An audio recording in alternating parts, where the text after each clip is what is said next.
Hai, selamat malam. Selamat mendengarkan dongeng si kancil yang mencuri mentimun dengan saya, Igal.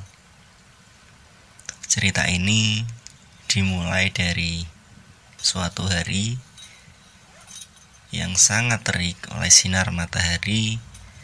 Si kancil berlari sekuat mungkin untuk melarikan diri dari kejaran serigala yang hendak menerkam hidup-hidup. Ia masuk ke dalam sebuah kebun sayur yang nampak sangat subur.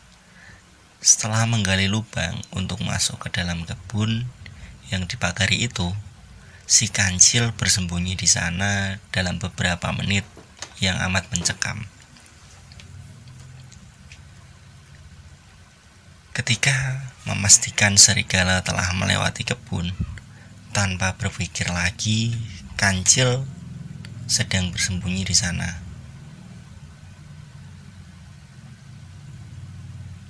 Rasa lapar dan haus membuat kancil berjalan mendekat ke arah mentimun yang tampak segar. Namun sebelum kancil berhasil memetik satu mentimun, datanglah seseorang, sebut saja namanya Pak Tani, membuatnya melarikan diri secepat mungkin.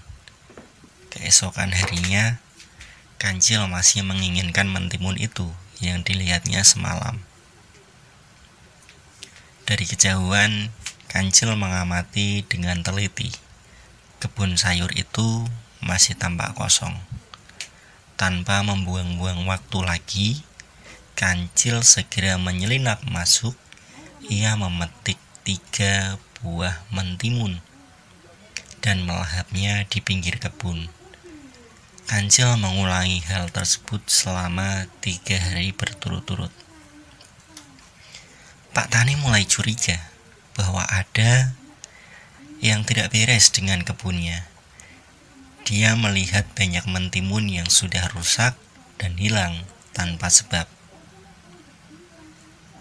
Dalam hati si Pak Tani, ia menduga-duga ini pasti ulah si kancil.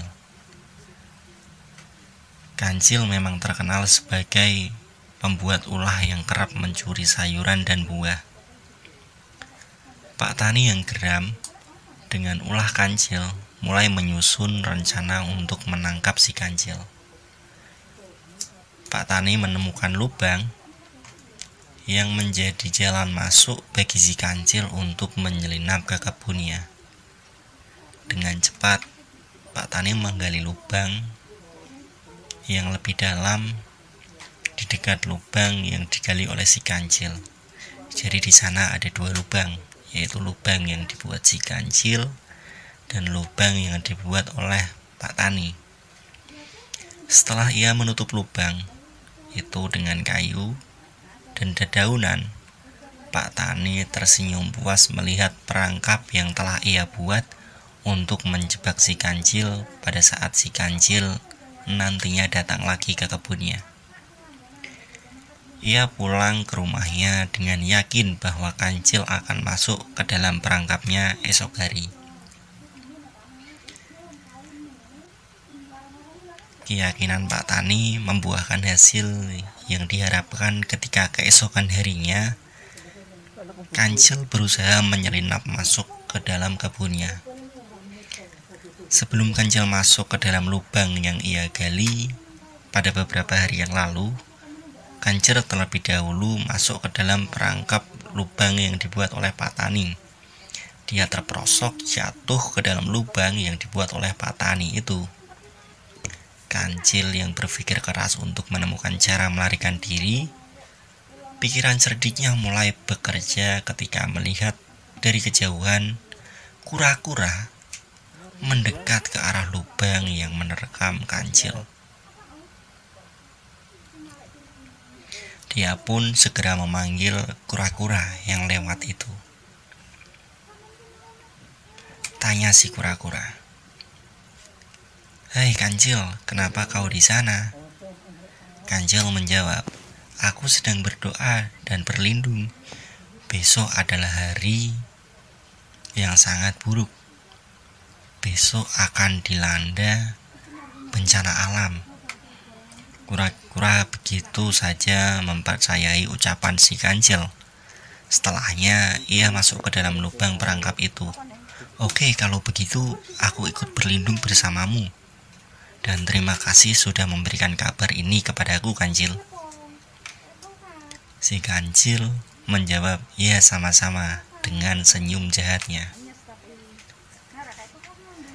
Melihat kura-kura yang berhasil percaya begitu saja, kancil melakukan hal yang sama pada hewan-hewan lain yang melewati lubang galian itu, atau lubang yang memperangkap si kancil pada saat ini. Setelah hewan itu dipenuhi dengan hewan-hewan yang berhasil ditipu oleh si kancil, keesokan harinya bau kentut tercium di dalam lubang yang dipenuhi oleh berbagai macam hewan itu. Tanya hewan-hewan di sana, wah, bau kentut siapa ini? Semua hewan curiga ke arah kancil yang menjadi sumber bau itu. Karena kesal, harimau yang sangat yakin bahwa kancil sendirilah yang kentut melempar tubuh mungil kancil itu keluar lubang. Kancil menjawab atau berbicara dari atas lubang, terima kasih kawan-kawan, kalian telah membebaskan aku dari lubang perangkap Pak Tani.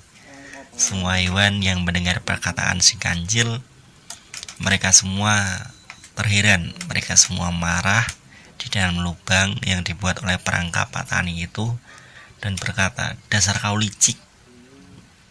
Semua hewan di sana, kura-kura, harimau,